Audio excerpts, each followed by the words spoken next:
Bismillahirrahmanirrahim. Tabi Kudüs her Müslümanın yanında onurudur, şerefidir, izzetidir, kırmızı çizgisidir. Peygamber Aleyhisselam'ın birçok peygambere namaz kıldırdığı mekan. İsra ve Miraç hadisesinin başladığı noktadır Kudüs. Ve ilk kıblemiz Mescid-i Aksa'nın da olduğu bir şehirdir. Ve birçok peygambere de yuva olmuş bir şehir. Yine Allah'ın Resulü'nün oraya gidin. Oraya gidin ve oraya gidilmesinin de sonrasında devam etmesini Allah Resulü bizatihi kendi sözlerinde beyan buyuruyorlar. Ve yine kıyamete kadar, çünkü diğer dinler içinde böyle kutsal addedilen bir mekan olması hasebiyle kıyamete kadar da cihadın, mücadelenin devam edeceği bir mekandır. Haliyle bütün Müslümanlar için önemlidir, kıymetlidir, muhafaza edilmesi gerekiyor. Canımızdan ve malımızdan ziyade daha da böyle muhafaza edilmesi gereken bir mekandır. Demin ifade ettiğim gibi şerefimizdir ve onurumuzdur Kudüs. Tabii Mescid-i Aksa'ya demin ifade ettiğim gibi, yani Mescid-i Aksa'ya saldırının olmasının sebebi Yahudiler için de kutsal bir mekan. Orada Kudüs'te birçok Yahudiler için de kutsal mekanlar var. Haliyle onlar için de Süleyman Mabedi'nin de orada olması, onlar için de biraz daha böyle oranın konumunu farklı kılmakta. Onlar da oraya hakim olmak istemekte. Hristiyanlar için de orada mesela kutsal mekanlar var. Onlar da oraya hakim olmak istemekte. Velhasıl kelam haliyle bütün dinlerin biraz böyle buluşma noktası bir yer. Biz Müslümanlar açısından da haliyle kıymetli. Yani Müslümanların hakim olduğu aslında bütün dönemlerde herkes rahat etmiş. Ama Hristiyanların zamanında hakim olduğu dönemde katliamlar olmuş. Ama bugün görüyoruz İsrail'in, Yahudilerin hakim olduğu bir dönemde Müslümanlara yapılan zulümleri görüyoruz. Müslümanlara yapılan zulümleri görüyoruz. Ama Müslümanların hakim olduğu dönemde, yani Selahaddin Eyyubi döneminde, Hazreti Ömer döneminde bütün dinler huzur ve mutluluk içerisinde yaşamış oldukları bir mekan.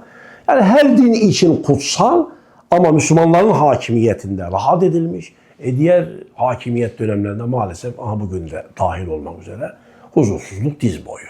Yani burayı önemsememiz lazım. Herkes için kutsal bir mekan. Şimdi Kudüs bilincinin zayıflamasının nedenleri, maalesef Müslümanlar biraz böyle evrensel düşünemiyorlar. Biraz tabiri caizse kendi alanlarıyla sınırlı. Haliyle ümmet olmanın bilincinde biraz cihan şumul düşünmek lazım. Bizim için Mescid-i Aksa'nın önemi, bizim için Kudüs'ün önemi, bizim için Mescid-ül Haram'ın, yani Kabe'nin, Mekke'nin, Medine'nin önemi, vurguları her Müslümanın yanında çok önemli ve kıymetli olmalı. Son dönemde manevi dinamiklerin zayıflaması, bu anlamda toplum bilincinin zayıflaması, bir anlamda buraları muhafaza edecek olan dinamiklerin zayıflamasıyla maalesef bu tip sıkıntılar, sorunlar oluşmuyor değil. Hayatımızın bütün alanlarındaki değil sadece Kudüs ve Mescid-i Aksa meselesi. Mescid-i Aksa ve Kudüs meselesi bu zayıfladığımız halka sonrası maalesef toparlayamadığımız, sahip çıkamadığımız konulardan birisi. Ama kendimizi bilsek, kendimiz yani ruh köklerimize dönebilsek Allah'ın izniyle biz bileceğiz ki Kudüs bizim için çok önemli ve oranın muhafaza edilmesi gerekiyor.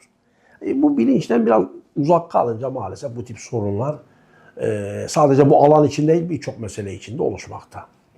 Yani aslında Kudüs konusunda yeterli bir duyarlılık sergileniyor mu? Hayır. Elbette ki sergilenemiyor. Yani kendini bilen muvahhid Müslümanların, bu anlamda mücadele azmi ve gayreti olan Müslümanların hassasiyet göstermelerinin dışında maalesef birçok Müslüman dahi henüz burayla alakalı hesabında, kitabında kırmızı çizgimdir demesinde biraz zayıf kalıyor. Gaflette kaldığımız bir konu. Demek bizim de sesimiz tam yükselmiyor. Bizim de sesimiz tam yükselmiyor.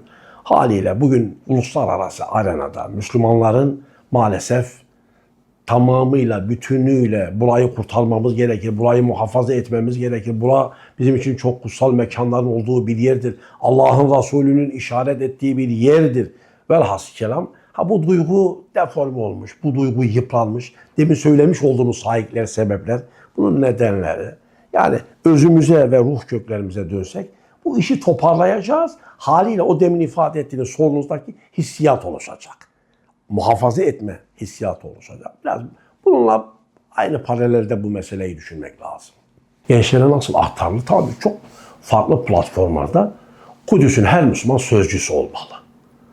Her Müslüman kendi yanında gençlerimizdeki o bilinçte olacak konuma getirilerek sesi ve soluğu olmak zorunda.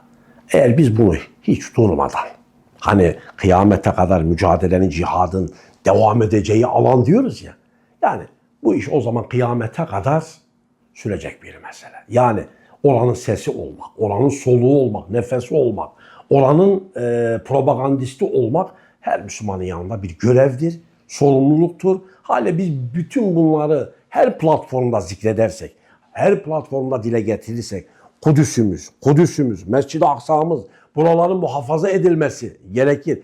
Burayı muhafaza edecek olan kişiler sadece Filistinli, Gazze'li kardeşlerimiz veya oranın murabıtları değil. Orada bulunan kardeşlerimiz değil. Ümmetin ortak meselesi, sorunudur. Anlayışını biz Allah'ın izniyle etkinliklerimizde, faaliyetlerimizde, birçok yapacağımız çalışmalarımızda zikretmeyi becerebilir ve gençlerimizin zihin kodlarına, dünyalarına Kudüs meselesini ve Mescid-i Aksa'nın önemi konusunu koyabilirsek Allah'ın izniyle orada bir ufuk açabiliriz. Yani bizim yapacağımız faaliyetlerimiz, etkinliklerimiz devamlı bu hadisenin dillendirilmesi ve zihinlerde hep canlı tutulması. Allah'ın izniyle oraları muhafaza edecek bir gençlik de bununla beraber aynı paralelde yetişecektir inşallah. Altını çizerek ifade ediyoruz. Kardeşim Kudüs kurtulmalı.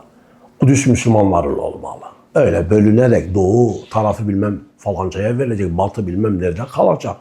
Kardeşim biz bu anlayışı kabul etmiyoruz. Geçici bir çözüm olarak birileri ortaya koysa da ki uygulanması çok zor. Hala bütün Müslümanlar yeryüzünde Kudüs duyarlılığına sahip olmalı. Kudüs için ayağa kalkmalı. Gazze için ayağa kalkmalı. O ruhla, o bilinçle gençlerimizi de Allah'ın izniyle yetiştirdiğimizde, Müslümanlarda o ruhu oluşturmayı başardığımızda, o anlayışı oluşturmaya başladığımızda biz inanıyoruz ki Kudüs ümmetin yine başkenti olacaktır. Kudüs ümmet için hayat olacaktır Allah'ın izniyle, onur ve şeref olacaktır.